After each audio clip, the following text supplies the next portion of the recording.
Hello friends, आज हम out oxidation पढ़ेंगे। सबसे पहले हम इसका डेफिनेशन देख लेते हैं। ऑर्गेनिक सब्सटेंस का एटमॉस्फेरिक ऑक्सीजन द्वारा स्लो ऑक्सीडेशन को आउट ऑक्सीडेशन कहते हैं। यह रिएक्शन तब होती है जब कंपाउंड को एयर के प्रेजेंस में अलाउड करते हैं। इसका एग्जांपल है बेंजीन को जब ऑक्सीजन के प्रेजेंस में रिएक्शन कराते हैं। एंड सेकेंड एग्जाम्पल इसका यह है कि लेड को जब हम ऑक्सीजन के प्रेजेंस में ऑक्सीडेशन कराते हैं लेड का, तो लेड ऑक्साइड प्राप्त होता है। यह आउट ऑक्सीडेशन का एग्जाम्पल है। यह रिएक्शन लाइट एंड इनिशिएटर के द्वारा उत्प्रेरित किया जाता है। एंटीऑक्सीडेंट जैसे हाइड्रोक्विनोन द्वारा इनहिबिटेड किया जाता है। इससे यह पता चलता है कि इसमें फ्री रेडिकल मैकेनिज्म इन्वॉल्व है। आउट ऑक्सीडेशन के कारण foods, rubber, paints, oils etcetera atmosphere के संपर्क में आने से बिगड़ते हैं। आउट ऑक्सीडेशन का यूजफुल एप्लीकेशन भी है।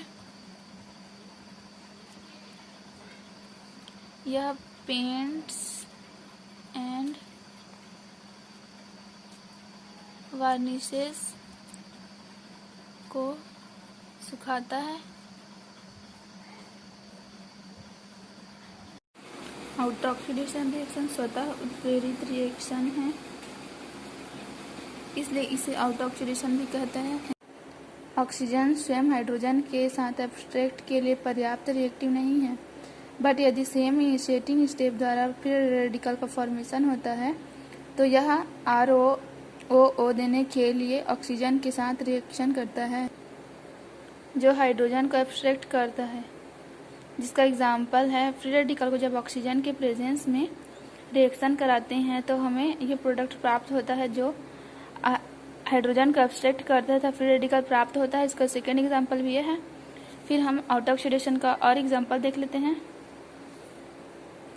जैसे यह बेंजीन जब इसको ऑक्सीजन के प्रेजेंस में रिएक्शन कराते हैं जिसका इसका ऑक्सीडेशन होता है, जिससे हमें यह प्रोडक्ट प्राप्त होता है। यह भी एक आउट ऑक्सीडेशन का एग्जाम्पल है।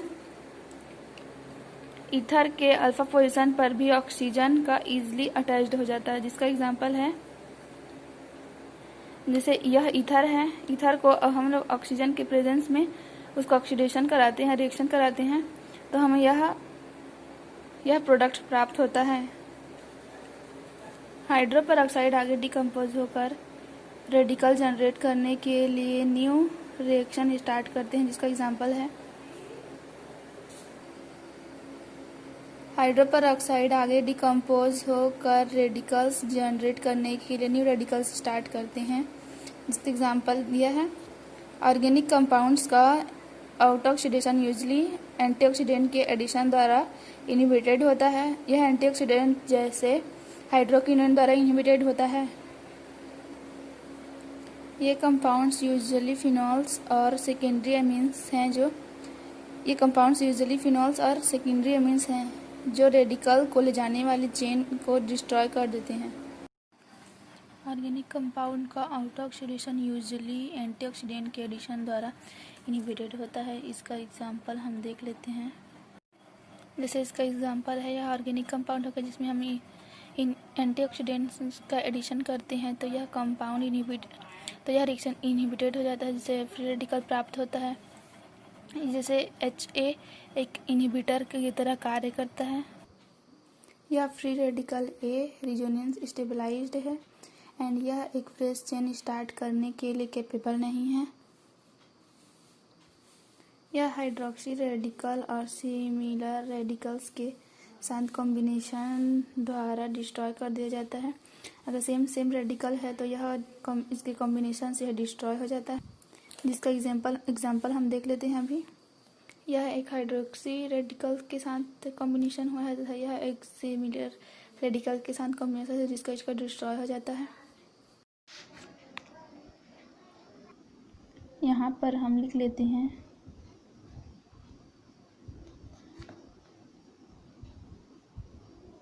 ऑर्गेनिक कंपाउंड में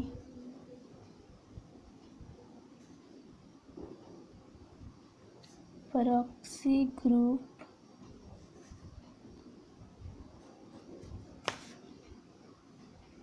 को क्यूप्रस क्लोराइड की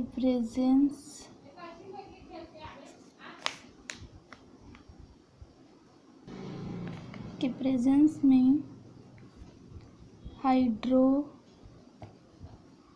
परऑक्साइड्स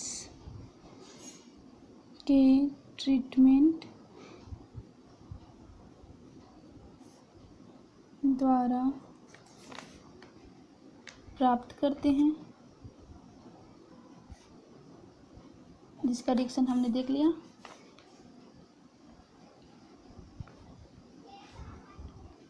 इससे वेरी हाई यील्ड प्राप्त होता है।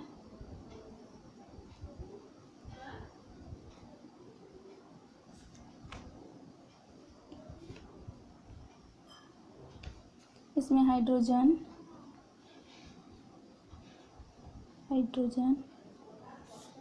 के type mainly benzylic, allylic and tertiary हैं।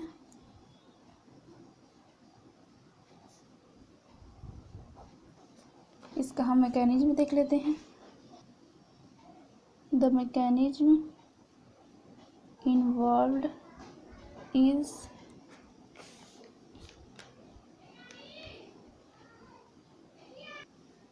क्यूप्रस क्लोराइड के प्रेजेंस में एक और रिएक्शन देख लेते हैं।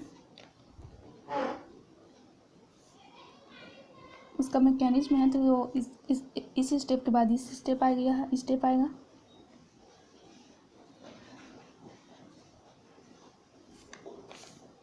एंड लास्ट स्टेप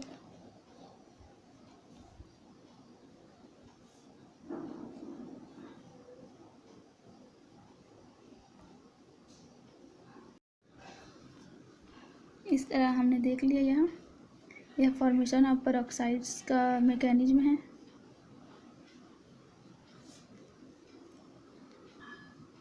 हमने अभी ऑटो ऑक्सीडेशन रिएक्शन के बारे में पढ़ा जी। यह स्वतः उत्प्रेरित रिएक्शन है जो एटमॉस्फेयर के प्रेजेंस में, एटमॉस्फेयर में जो ऑक्सीजन रहता है उसके प्रेजेंस में ऑक्सीडेशन होता है, जिसको ऑटो ऑक्सीडेशन कहते हैं। ऑर्गेनिक सब्सटेंस में होता है। इस तरह हमारा टॉपिक ऑटो ऑक्सीडेशन ख़त्म होता है।